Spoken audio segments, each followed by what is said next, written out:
listening to Pop This, the podcast where three women talk about pop culture. Here are your hosts, Lisa Christiansen, Andrea Gin, and Andrea Warner.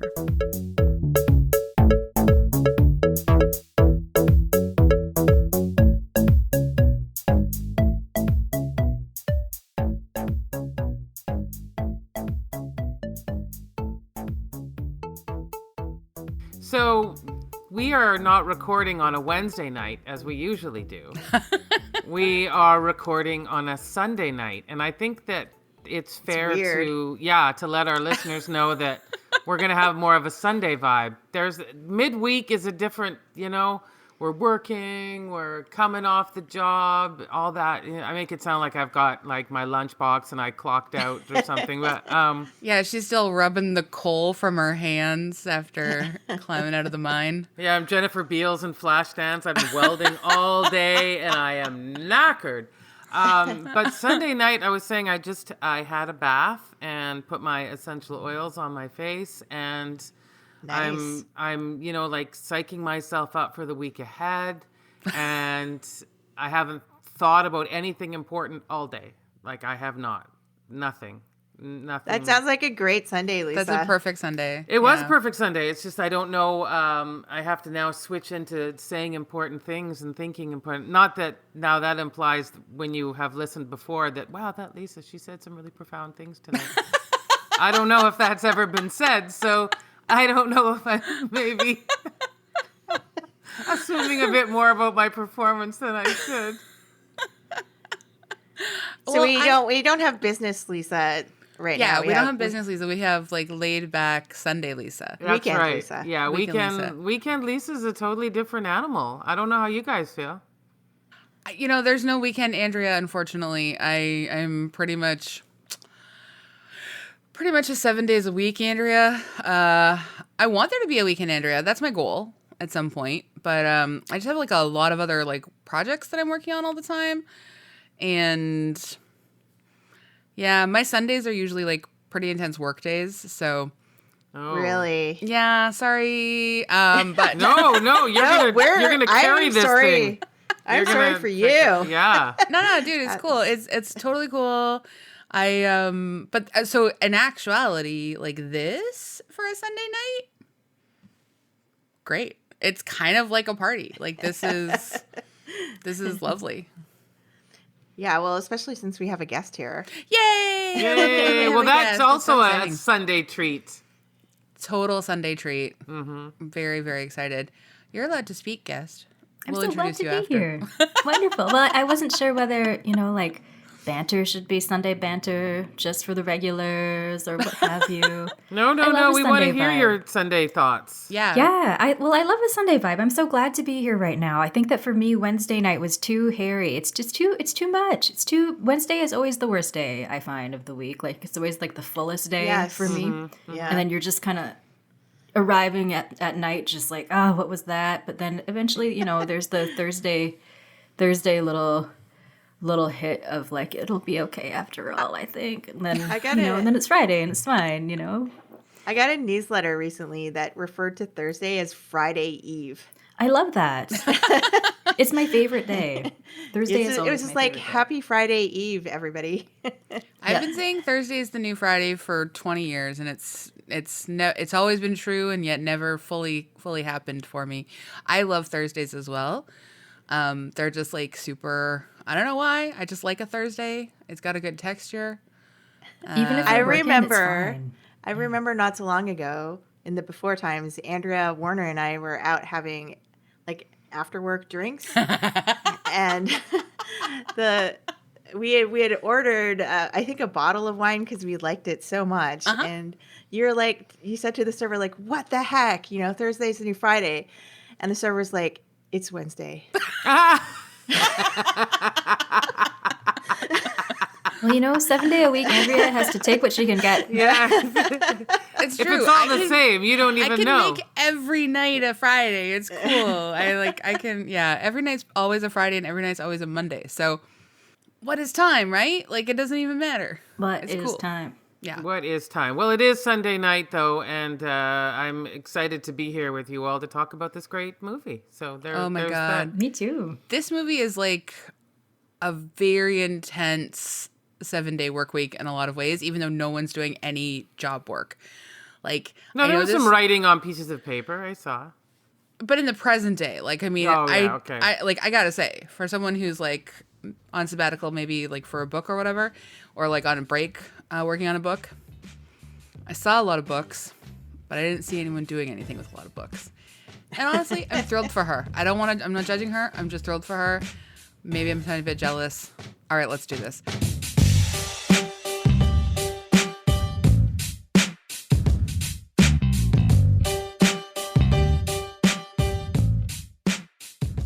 I'm Andrea Warner. I'm Lisa Christiansen. I'm Andrea Gin. And I'm Jackie Wong. Yay! So excited to have you here, Jackie. So we obviously, like, it's Oscar season. We're working our way through some of the nominated films. We're talking today about The Lost Daughter. It seems, pretty natural fit for Pop This. And it also is kind of a wildly natural fit to have you as a guest, Jax, because the last episode you were with us on was talking about, like, while you were pregnant. It was talking about motherhood, and it was like all the way back in 2017. So, Oh my gosh, really? Wow. Yeah. Quickly summarize for us what your last 5 years have been like. Since we last talked to you. What have you been up to? It's been intense. I've had, I've worked. I'm now on like the third job that I've had in 5 years. I'm in the third apartment that I've had in 5 years. Really? Wow. I'm in, just like so much new stuff. Watching my kid grow up. I'm newly, like 5 months into having actual outside regular childcare, which is also another exercise in total madness. Like, yeah, totally bananas. But it's because I live in Vancouver and it's impossible to live here. And it's impossible to get support to have, if you have a kid, like getting daycare for a little toddler, which I think everybody should have in terms of just saving their sanity and pulling them out of poverty. Like, that's something that we need, but very, very, very few people are able to have it. And I'm so lucky that I do. I now have stable housing. I live in a co-op in Vancouver, and that's different. That's changed since 2017. So I feel extremely fortunate about that. Yeah, that's a big 5 years. I will say, though, since everything seems to have happened in 3 for you, we then kind of need you to come back to the podcast one more time so that it can be a proper trifecta in alignment with your other milestones. I'm there. Okay. Or as we say in Canada, a hat trick. A hat trick. Ooh. Yeah. Jackie, I'm going to read your guest bio. Thank you for providing this. Jackie Wong uses she pronouns and lives on the stolen homelands of the Musqueam, Squamish, and Tsleil-Waututh people, also known as Vancouver. She's a longtime friend of Pop This, as we just mentioned. She says she's thrilled to return to the show. I did not make her write that. She last appeared on an episode about pregnancy and the body while she was pregnant with her son in the summer of 2017. Now he's 4 years old, and what is time? Jackie is a writer and editor who has worked in the local nonprofit community, in independent media, as a workshop facilitator, and as a post-secondary educator. As of 3 weeks ago, by the time this airs, she has been working as a senior editor with The Tyee, an online news magazine for BC, which she considers a dream job. She also can't believe it's March. She's so excited for spring. Jackie, welcome. Yay, welcome. What a bio. Such a great bio. Congratulations. Congratulations on your dream job. Yeah, that's fantastic. Well done. Yeah. So happy for you. Glad to be there. Glad to be here. Glad to see you all. What a great Sunday night. Lisa, do you want to read the background for Lost Daughter? I sure do. Okay. The Lost Daughter is a 2021 psychological drama film written and directed by Maggie Gyllenhaal in her feature directorial debut based on the 2006 novel of the same name by Elena Ferrante. The film stars Olivia Colman, Dakota Johnson, and Jessie Buckley. Coleman also serves as an executive producer. The Lost Daughter had its world premiere at the 78th Venice International Film Festival on September 3rd, 2021, where Gyllenhaal was the Golden Ocello Award for Best Screenplay. It began a theatrical limited release in the United States on December 17th, 2021, prior to streaming on Netflix on December 31st. The film received 3 nominations at the 94th Academy Awards for Best Actress, Coleman, Best Supporting Actress, Buckley, and Best Adapted Screenplay. I want to know the people who celebrated New Year's Eve this past year by watching The Lost Daughter. Yeah. Oh, finally, it's here on Netflix, everyone. We've got something to do tonight. But no, it's more like, you press play on it. You're like, I'm an Olivia Colman fan. I'm looking for something to watch on New Year's Eve.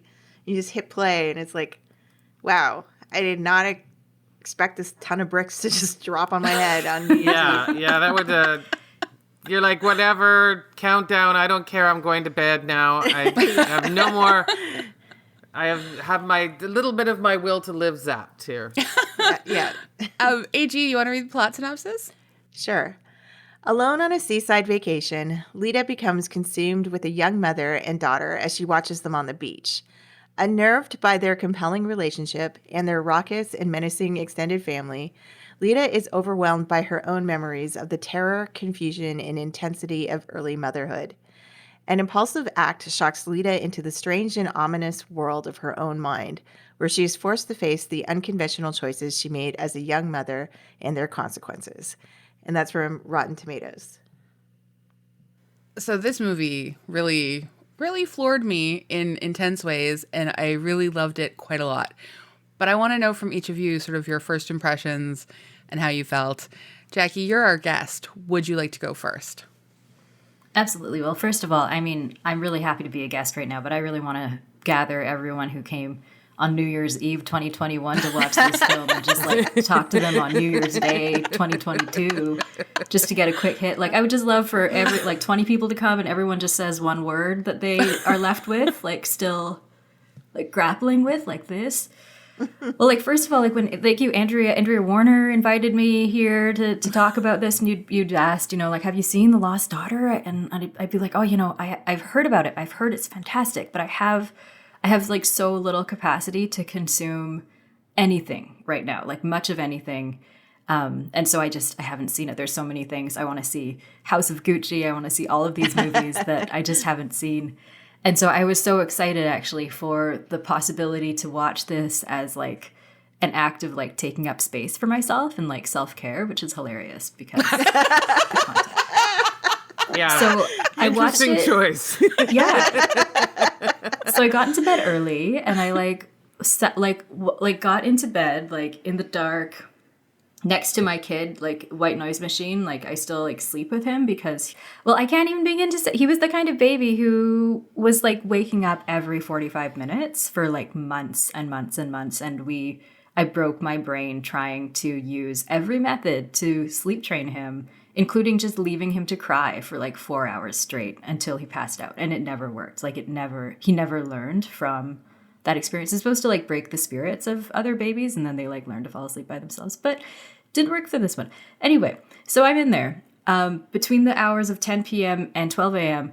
watching The Lost Daughter on my phone and in bed, just riveted. Like I was like, wow, like I felt like it works for so many different reasons. Like the film, I think is really special for a number of reasons. And one of them is that it arrives just at the right time, I think.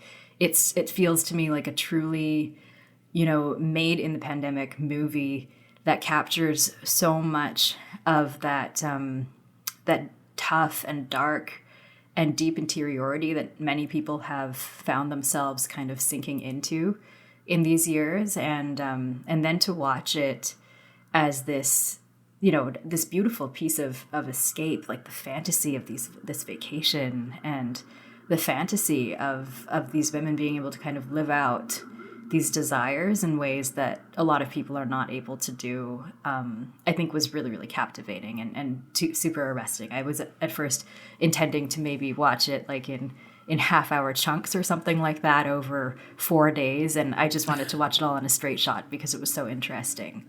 I think that it also really does a great job of capturing kind of the appeal of Elena Ferrante's novels. And to me, that's really in the way in which she presents such a close study of the ugly thoughts of women. And That's such a good way of phrasing it, Jackie. Yeah, and just surfaces those ugly thoughts in this way that is so clarifying, brutal, affirming, and which I feel was so present in that film, and which is probably quite resonant for a lot of people. And so I thought that was really, really interesting. And my lingering question, just to wrap up, is really thinking about, what else in the film am I kind of curious about or searching for, thinking about like Oscar season and so on. And I think that my big question is about how does the film transcend the individual and go beyond the individual? And how can the issues that it's raising, and which also similarly Elena Ferrante raises in her novels, which are often kind of framed as these like domestic dramas, how do those actually become social justice issues? Because they are. Yeah. Wow. Oh, yeah. Okay.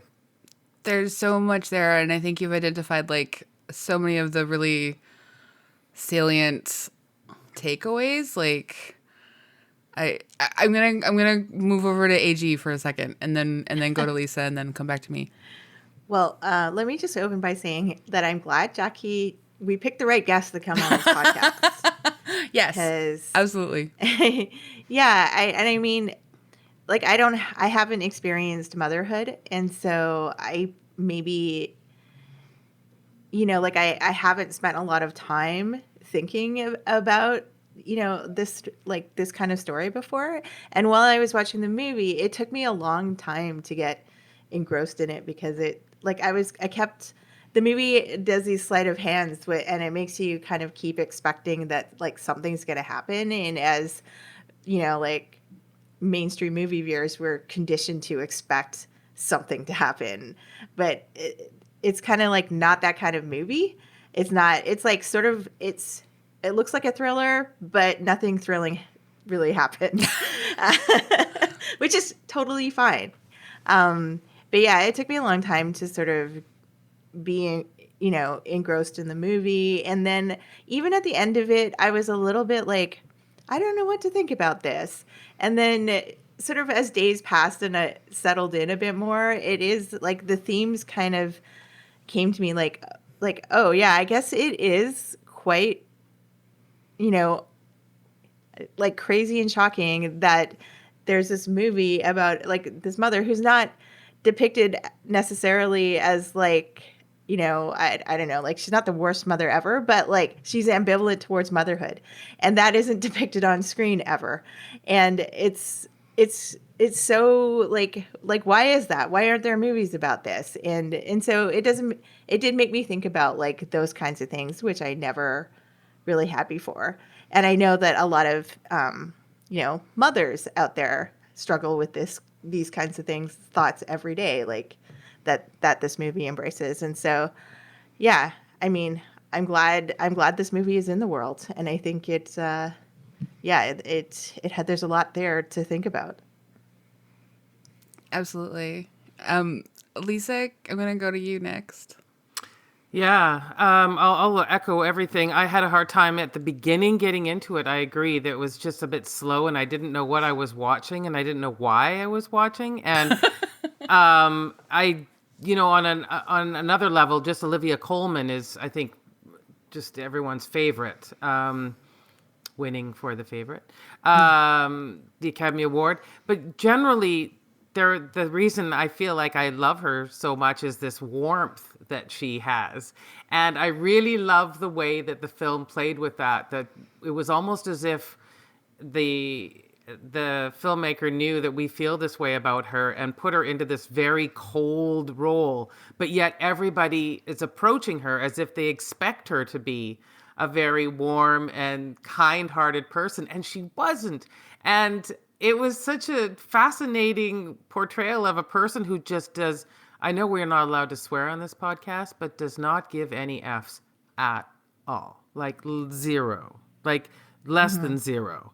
In the film, does that really great thing of allowing those long, awkward silences when people like offer her a piece of cake and she won't take it. Or, will you move your chair? No, I won't move my chair. And the pleasantries people want to do with her, and she won't participate. She's not interested at all in any of this.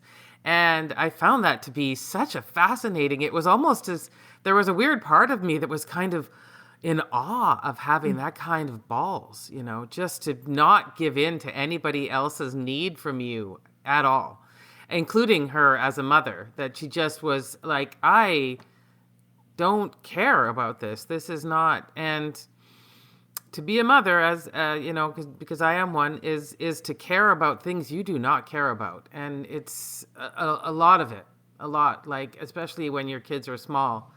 Seriously, 90% of it is a lot of stuff you don't want to really be doing, and so to see who she is, and that one line that she has when Dakota Johnson says to her, "You didn't see them for 3 years. And then why did you finally?" She said, "I missed them. I'm selfish." Just to have that kind of, I don't want to call it confidence because it's nothing like that at all. It's just who she is. She has clarity about herself. I exactly. I think she said that a couple of times, that she knows who she is. But I think that, I like the sort of menacing quality that it had, especially with this doll, which was fascinating that I could invest so much in a doll.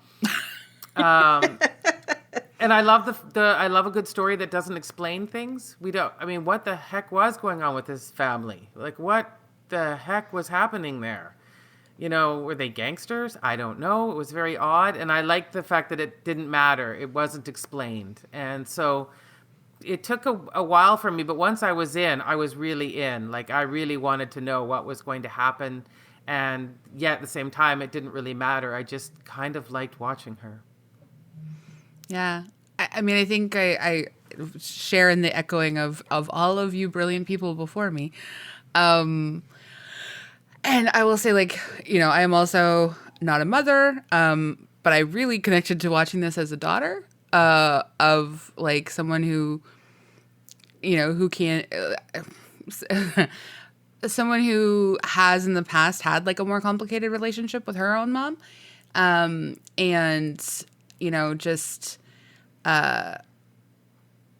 It was very real and interesting to me to see Lita's how she wants to talk to her children now as adults, and that she wants to connect with them a bit more as adults, and that she obviously is working through elements of regrets, but also she has not a lot of regrets either, because she did what she had to do for herself. And certainly, everything we saw obviously is, kind of one-sided through her lens looking backwards. Can I also just say Jessie Buckley's performance as a young Lita? Oh my gosh. I'm sorry to have missed that. Incredible. I should have said that. Yeah. Oh, just incredible.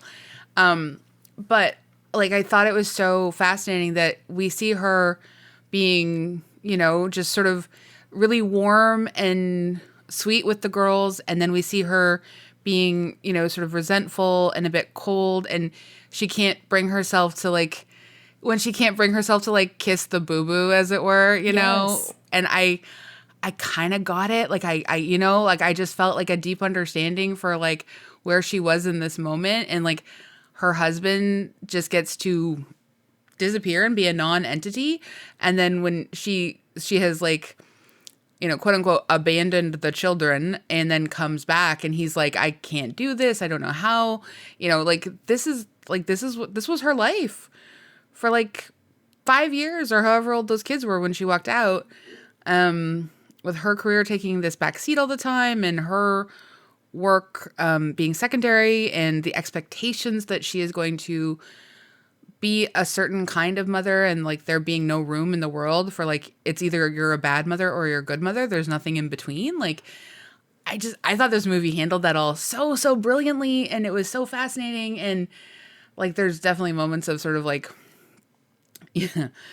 like stomach sinking and a lot of sort of sadness and the feeling of sort of a bit of judgment. Like, but then it kind of, the movie never judges Lita or any of the other women in the film. Like, maybe they judge each other a little bit, but like, I think Maggie Gyllenhaal as a director and a writer doesn't like invite that. Like, she really, I think, has kind of done something pretty incredible in making a movie that actually allows pure nuance of motherhood and of womanhood, and the only thing that I kind of like have weird issue with, and we're gonna spoil stuff on this podcast, and just something I'd love to sort of like get all your thoughts on, is like how it ends, which is like a literal near-death experience, a sort of washing away all the sins, waking up in the water, a pristine orange, and her calling and talking to her daughters with like so much like warmth and love, and as if something has been healed. And you feel like that's a betrayal kind of what we just seen? Yeah, I do actually. I feel like there's like a weird decision that some audience test was like, we need to absolve her a little bit. And so they went with this like sort of more ambiguous absolution. And I don't entirely think we needed it, but I'm prepared to be convinced otherwise. Interesting. I read it in more of like I felt like the ending was in some ways an aesthetic choice. In some ways, I felt like there was this need, because of all of the loose ends, because of all of what we were saying about what is unexplained in the movie, there needed to be this kind of symmetry, at least. Like the opening scene is of her collapsing on the beach, and then it closes there too. And I felt like for me it was less of an absolution and more of a way of Maggie Gyllenhaal actually being able to be this kind of like cool, like auteur indie filmmaker while like potentially winning an Oscar or whatever. And I think that like a lot of men get to do that. A lot of male directors and male writers get to have those kinds of scenes. Like if that was a scene where there was a male protagonist and it was a similar kind of situation, people might have like applauded him or felt like their heart swells at the end or whatever. But here, because of the way that women judge each other and that we're invited, like the audience, even though Maggie doesn't judge the characters, the audience is invited to do a lot of judging and a lot of probing about what the characters are saying about themselves, about their own, roles as children and parents and everything. And I think that's where it really works. And I felt like it was less of an absolution than it was this need to close in a way, to close which can't be closed. And I didn't receive, or I didn't interpret that final conversation on the phone as anything genuine to me. I felt like on the other end of the phone line, her daughters are just kind of like, oh, there's mom, whatever. Well, I mean, I do think like it does address a little bit, like, because you think like after finding out that she left them for 3 years and she was not the most attentive mother, blah, blah, blah. You're like, I wonder what her relationship is like with her daughters now. Like, throughout that's what I was kind of like wondering throughout the movie. And so I think the ending does sort of address that a little bit, because you're like, oh, like she still seems like she's on good terms with them ish, like from what we can tell. And so, I mean, I think it's like, that speaks to the themes of the movie. Like, your mom can do all that stuff to you, like abandon you for 3 years and come back, and you can still, it doesn't mean that you're going to hate her forever. You know what I mean? Like you still can forge some kind of relationship with your mom. And I think that goes against what most people would think as they're watching the movie, because they would assume that her daughters are now probably estranged from her, or, something like that. But it doesn't seem to be the case based on the ending.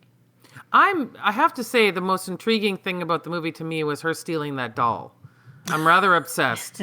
And then going and buying it little clothes to dress it up and hiding it away and cleaning it up and knowing that this little girl was going through such trauma because she didn't have her doll and that the family was losing their mind trying to find it, and she kept it. And I felt like the ending that, I mean, I could be wrong reading it this way, but there was some, taking that doll was some kind of parenting thing. Like she just felt like this little girl didn't, I don't know, like that she wanted another chance at mothering or taking care of something. And so the phone call to me was kind of a part of that.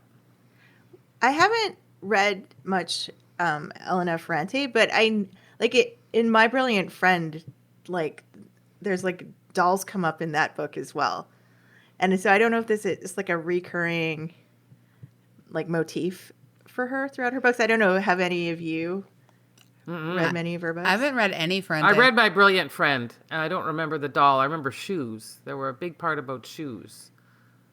But I read the Neapolitan novels, and I don't. It's been a while, so I don't quite remember the dolls. But I felt like, to Lisa's point, like it was fascinating, and I feel like there was a lot of inner child stuff that was happening underneath the surface, and I was really curious. And where I was kind of left hoping for more, actually, was a greater exploration of the intergenerational trauma that is at play. In Lita's experiences, particularly, like I didn't perceive her as a person who quite, I don't know if she actually really knew who she was. She's very self-possessed, but there's so much pain in her experiences and in her way of being in the world that I just wished that, you know, in that scene where she refuses to kiss her kid's owie, you know, she's just standing there. It's an amazing scene where she's just standing there like livid. Jessie Buckley is incredible in inhabiting all of those emotions. Yeah. And I felt like in that moment I was like, oh wow, like something happened with you where you did not receive that when you needed it. And there's something where she alludes to that to her husband as he's pleading with her to stay. And she says, you know, we'll just take them to my mom, but you're going to return them to all of the crap that I grew up with or whatever. And it's very, very short. Like you almost miss it because it's such a moment of rage. And I think that the doll is such an interesting, like it's so messed up, right? Like it's such a messed up thing to do. And I know. And I love the way that she explains it too when Dakota Johnson's character is asking her like, well, where was it? Where was it? Where did you find her? And she was just like, oh, I was just playing. Like it's so creepy. It is is so scary. creepy. Yeah, I don't blame actually. And I would get off that island fast too with that family. I would be like pushing my suitcases down the stairs too, like to get out. That hat pin to the stomach was like the first sort of like real major sort of like overt physical act of violence.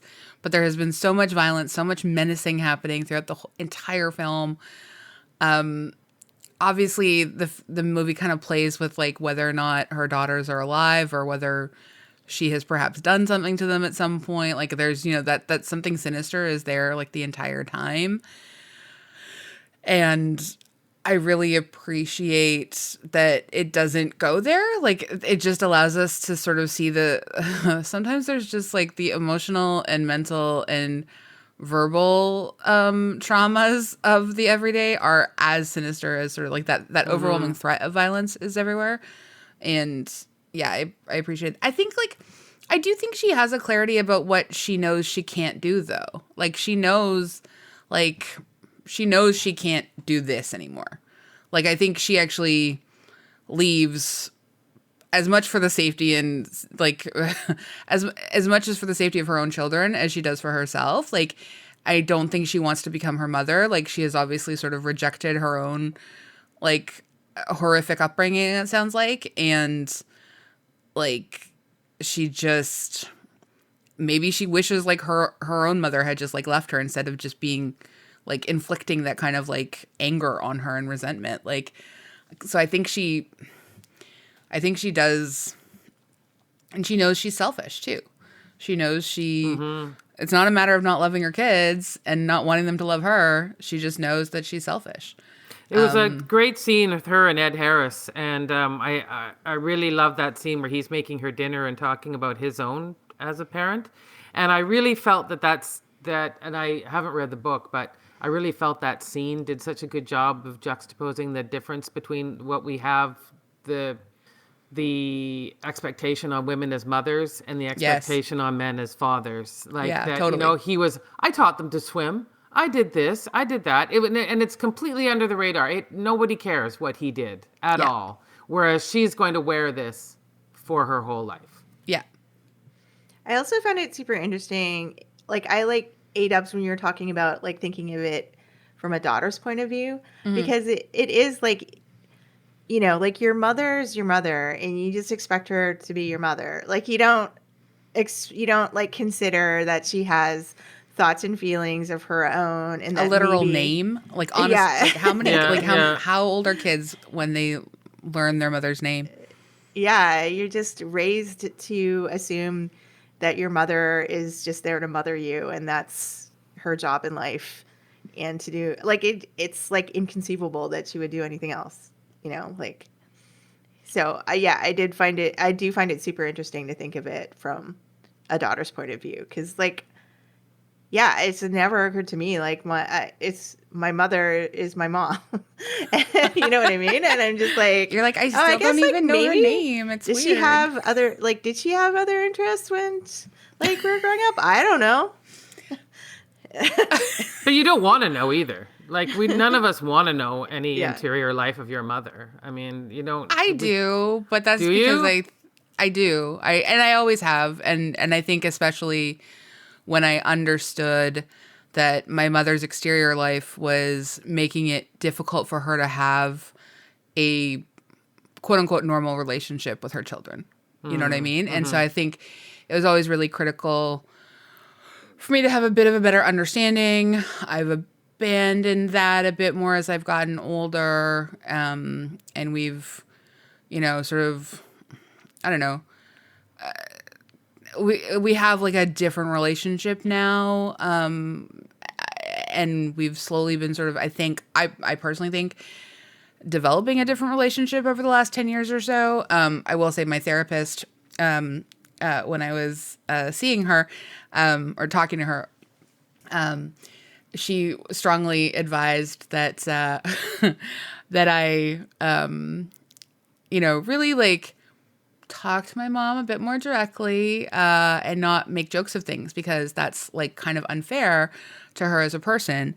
If I have just decided to, like, if my coping mechanism is humor, that means I'm not necessarily taking her seriously as a human. And I think that's a really valid and fair thing. It was one of those moments in therapy where you're just like, well, damn you. Thank you so much for earning your I mean, I wasn't paying for it, but anyway, work was, which, you know, thank goodness that's a perk in my life, and I'm grateful for it. But I was also thinking about, like, this is kind of, I mean, especially since I personally write about women so much, I you know, feminism is, like, a big theme in the things that I write about. I have lots of sort of, like, interesting, you know, multi-generational relationships with all kinds of different people, particularly women. But I was remembering so much, like, so Jenny Lewis, whom I love, like, with everything in my whole being. She's a singer-songwriter and a one-time actor. And she has, you know, a kind of difficult relationship with her parents. And she has talked about this in her music and in interviews and stuff. I was interviewing her one time. Sorry, I will get around to the point of this. I was interviewing her one time several years ago, and I was asking her about her relationship to feminism. This is like 10 years ago, so that's when you would ask these questions of women. And it was really interesting. We were doing an in-person conversation. We had done a over-the-phone one a few months before. And she was like, you know, I think about this a lot, but, like, kind of, like, part of my responsibility or something. She said something to the effect of, like, part of her responsibility as a feminist was sort of healing her relationship with her mother. And I was just like, damn, Jenny Lewis. That's fantastic. And so there's just, like, there's so many interesting things in this movie that I think really do look at all of that and all of the complications of that and all of the sort of levels going on. Like, and it was really fascinating to watch this movie with my grandma, and think about like, you know, what her thoughts on the film were too. So it was great. What did your grandma think? I really want to know. She really like enjoyed it. She thought it was good. She had like, I think it was difficult for her to see this person. You know, I think she saw a bit of herself in Lita in certain things, not in all things, but in certain things. And you know, just the ways you can sort of let kids down, by like having to choose things that prioritize yourself sometimes, and like how complicated that can be. So yeah, it was really, I think this is a very successful film on a lot of levels.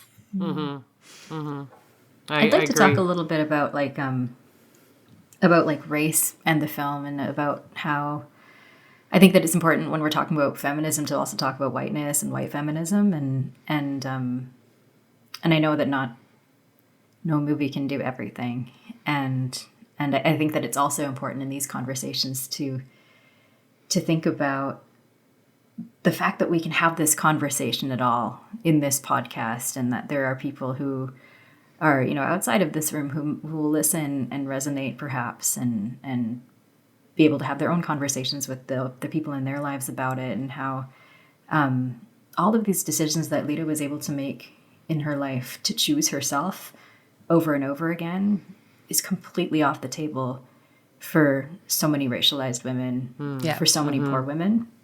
And this is where it works as a movie, in that like it's fantastical, like it's the escape is really exciting to see someone who left where there are so many other parents who want to leave with every bone in their body and they can't, right? Who would take care of them? The husband can't, or whoever can't. And so there they are, they have to stay. And so I think that there's this interesting sadness there that I think is important to explore, and also I think extend in some way.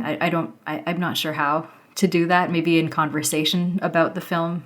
But I think that, like, when I think particularly about all of the reflections on parenting that have been in the public discourse during the pandemic, particularly, the most people that I've been seeing speaking comfortably and in public about the travails of pandemic parenting have been, 99% white women. Yeah. And so I think it's really important just to acknowledge that, how these truths, like sometimes these truths are even too dangerous to speak out loud or even to oneself. And I think it's important to examine why that might be. Mm-hmm. Yeah, absolutely. It's an excellent point. Yeah. Yeah, it really is. It really is. And there's also a class issue here too, right? These are people, in a certain economic bracket that can make certain decisions for sure too. Yeah. Yeah, like she never says Harvard. She's always just, I teach at a university near Cambridge. Yeah. There weren't any, we didn't have to have any discussions of financial issues at all at this resort. That's for sure. No. One of the lines in one of the reviews that I just think is like really interesting. It's from Adrian Horton's piece in The Guardian, that talks about, that there are anti-mothering villains in film and television, but few examples of other people who just struggle. And Adrian writes, self-absorption is often indistinguishable from self-preservation, and neither are pretty. And I thought that was a really incredible line of writing. I was just like,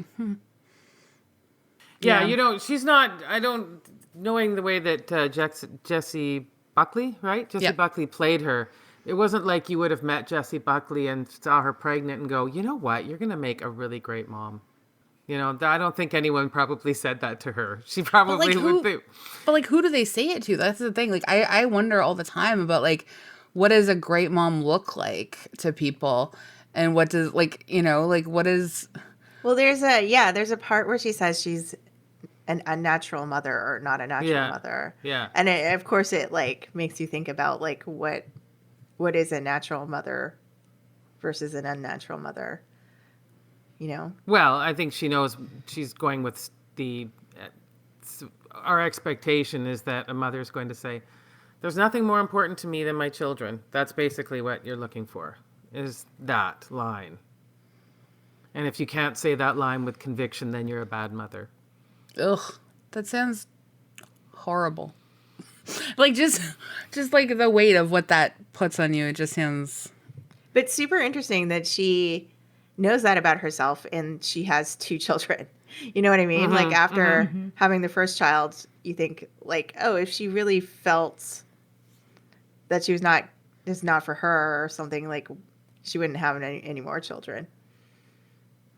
Yeah, I guess they were 5 and 7. I think she said when she left. So they were pretty close together. Yeah, it's such a different. It would be such a different movie if it was about a man who did this. He would just come back and everyone would embrace him, and he would talk about those crazy years where he didn't feel like a grown-up man yet, and everyone would go, "Oh, that's okay. It takes longer for men to feel like adults. Sometimes they don't until they're like 60." So. You know, you had to buy that truck. Everyone understood that. But it would have been such a different film. In fact, I've probably seen that film so many times. Mm-hmm. I mean, I think about Ed Harris dancing a lot. So, and I mean, I know that I made that my name for our little thing. But I think about Ed Harris dancing in this film and how he has just lived on this Greek island for 40 years. Mm-hmm. He's hanging out with Leonard Cohen, which was like the most embarrassing story he could have told. It was well, so well done. It's perfect. It was so perfect. It's perfect white bohemian man. Yeah. Story. That's great. But like, just watching him dance and thinking about his life and having no idea of. We know he has kids that he has like left behind and they've come out sometimes, and he has grandkids and stuff, but like we don't know at what point he left. We don't know when he pieced out. Like we don't, and he dances with such abandon. Like he dances with the kind of dance that a man really can dance with when all he's had to do is like, find some octopus and make a play for this visiting. Like, how many visiting tourists, single women, has he made octopus for? That's what, like it just. Yeah, I was thinking that he too. is dancing a dance of pure, unfettered freedom. Yeah, yeah. No problems, no issues. Felt he probably won the lottery. And I like that this movie. I mean, wants to like, I mean, it's sort of, it wants us to like, just like not consider men, but like they're everywhere because like all of these women are having to sort of operate under the shadows of like a lot of men's needs. Like, I mean, the jerk sons who are so gross in like the movie theater and like are so vulgar and awful, like the weird husbands of Dakota Johnson, like I guess is he the father of her husband too, like Ed Harris, Peter Sarsgaard as the. Yeah, that was funny. Because that's Maggie Gyllenhaal's husband, right? In real sure life. is, yeah. I mean, I felt like there was some self-awareness there in casting him in that role too. He played the smarmy professor pretty well, though. I gotta say. Yeah, he was perfect for that role. Yeah, he sure was. He really just nailed stellar. it. But I just really like find it so fascinating, like thinking about how I guess young Lita, older Lita, and then Dakota Johnson's name is falling out of my head. But anyway, is it Nina? Nina. Oh yeah, Nina. Yeah, right. Sorry. They all have such like double names. It's freaking me out. Lita, anyway. Nina, Lada, Lita, yeah, I know. Yeah. Anyway, I just find it so fascinating about like sort of the male intrusion, as it were. So like, yeah, that's another part of like this article for Vox. men are in the world of Lita and Nina and Elena and even Mina deeply besides the point. Annoyances to be dealt with and expelled or dangers to be dodged. And yet they're also just ever present.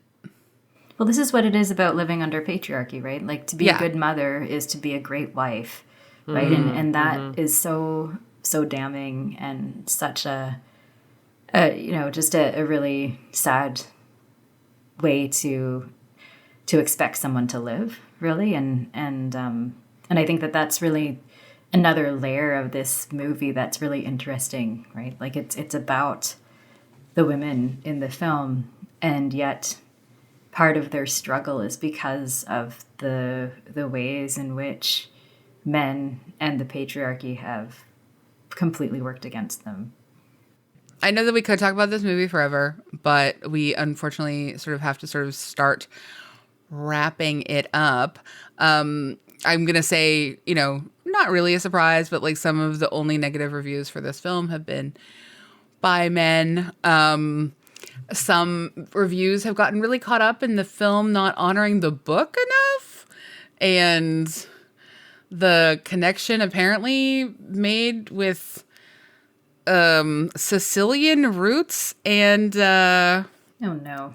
Yeah. Anyway, this is whiteness itself, right? Yeah, like, I know. Like this adherence and this need for the canon of Elena Ferrante, who is a pseudonym. Yeah. Anyway, I know. That said, we always ask. Well, actually, how will this do with the Oscars? Do you think that they're going to win for the various people that are nominated? I think they could. Yeah. I mean, I think it's, what are they up against? I don't even know. I guess I haven't looked at all the categories. Power of the Dog that we talked about already. Yeah. This has only got 3, I think you said. Only 3 Adapted screenplay, best actor for Olivia Colman, and supporting actor for Jessie Buckley. I'll definitely go adapted screenplay. For sure. Yeah, and I could see the actor awards. I mean, they're both like incredible performances. Yeah. Yeah, I think they have a pretty good chance. Yeah, I think so. I could see Olivia Colman winning, and I would pull for Jessie Buckley. Yeah, big time. Yeah. In fact, like, I will say I want the one I really hope actually is Jessie Buckley for sure. Me too. She was so great, so nuanced, so layered. Oh, so good. I just, not a flaw in any of that steel or any of that warmth. That like just so good. Does The Lost Daughter pop? Big time. Pop. Yeah. Just be ready when you sit down to watch it. Just like, this is going to be a heavy experience. I think that would be I think instead of warnings of stupid things like nudity, swearing, alcohol, they should say, this is a really heavy one, and make sure you're watching it with the right people. Yeah, there should be something called just like Lost Daughter vibes for any sort of lingering introspection that carries you into 2022, like throughout the rest of the spring season. Could cause painful feelings toward your own mother and yourself. So things like that, yeah. Have you ever had a totally wretched solo vacation somewhere where you were stabbed? And stole a doll? Yeah, the Travelocity review of that particular vacation would be low.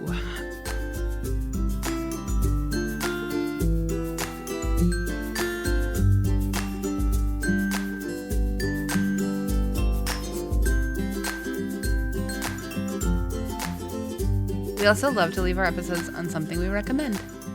So, Jax, as our guest of honor, would you like to go first?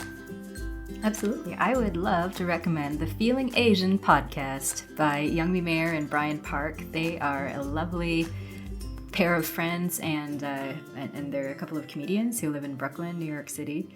And they've been podcasting every week, and they also have a live comedy show in New York that I would love to see at some point. And there's actually a lot of really wonderful conversations there about parenthood and about intergenerational trauma and Asian parents particularly, because the podcast is all about two Asians who talk about their feelings and the mental health landscape therein. So I really love it, and I've really been listening to it a lot during the pandemic, so I highly recommend. That's awesome. That sounds great. Yeah. I love it. Lisa, you want to go next? Yeah, so I just started this book here, and I know I'm very late to this particular party, and it's called The Sympathizer, and I'm going to butcher the author's name, and I apologize, Viet Thanh Nguyen. And it is kind of a like a spy mystery, and it won the, oh yeah, I'm really late to this party, 2016 Pulitzer Prize for Fiction. So next time that we meet, I'll be able to say more. I literally have my bookmark right here where it says chapter 1. So there we go. AG, what about you? I just wanted to recommend the latest Korean drama I've been watching on Netflix, which is called 39, and it's about a group of women who are on the verge of turning 40, and just the struggle of turning 40 and being a modern woman in South Korea. And it stars Sonya Jin, who's like my favorite actress, South Korean actress from Crash Landing on You, which is like this huge show that everybody should watch because it's awesome. And you'll learn a lot about North Korea, or South Korea's fictionalized version of North Korea, at least. But yeah, it's highly entertaining. And I'm finding that watching Netflix, like productions made in other countries, is like a good replacement for actually traveling, because you get to see like what do people's apartments look like? Yeah. Like, what do their daily lives look like? It's super fascinating. That's nice. That's good. Mm-hmm. I'm going to recommend a show that I'm a tiny bit late to, I guess, but like whatever. It's really kind of fun and it's weird. Are you going to say Emily in Paris? Can you imagine? No, it's called Dollface, and it stars Kat Dennings, Brenda Song, Shay Mitchell, and Esther Pavitsky. And its second season just sort of debuted February 11th, 2022.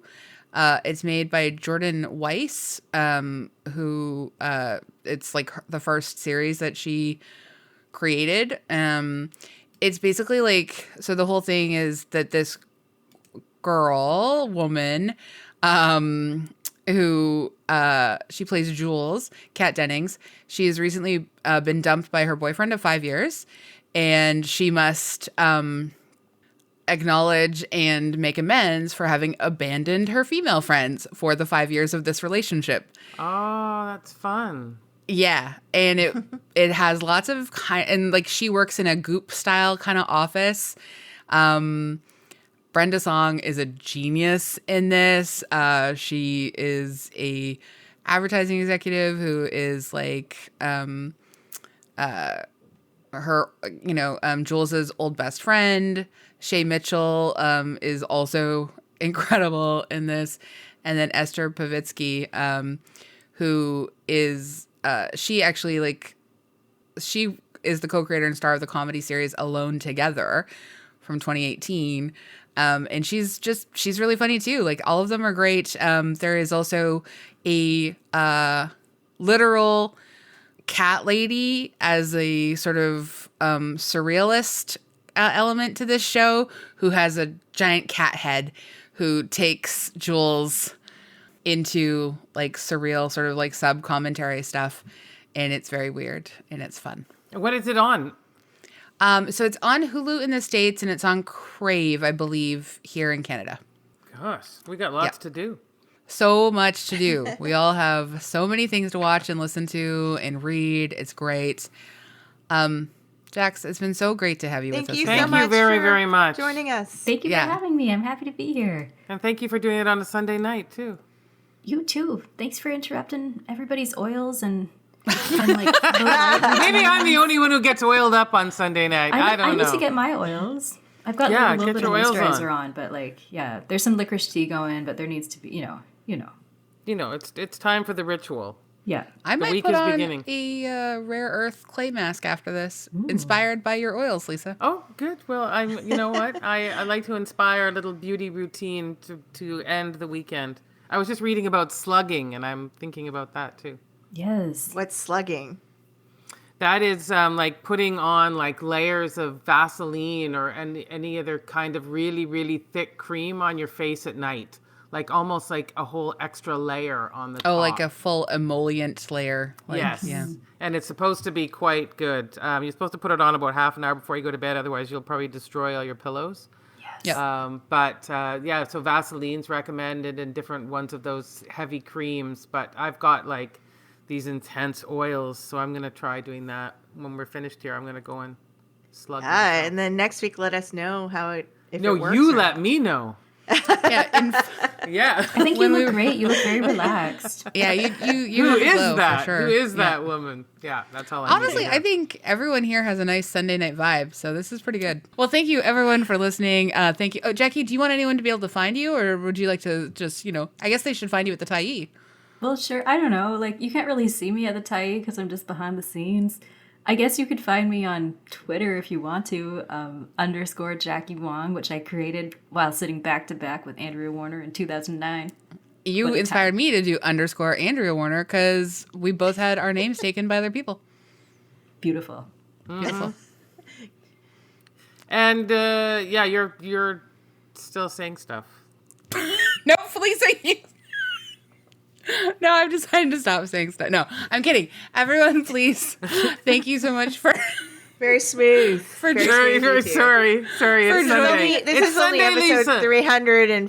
Sunday Lisa is fine. not firing on all cylinders. I like it. Thank you everyone for listening. Thank you for joining us on Instagram, Facebook, Twitter, etc.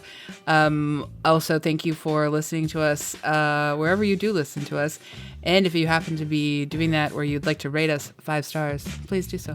Yes, and thank you to Andrea Gin, our co-host and producer, and thank you to Jackie for being here with us. It was really lovely. Jackie. Thank you. Thank you, Jackie. Thank you, everyone. Thank you, Lisa, Andrea, and Andrea. It was such a lovely night to have. See you all again soon. Bye. Bye, friend.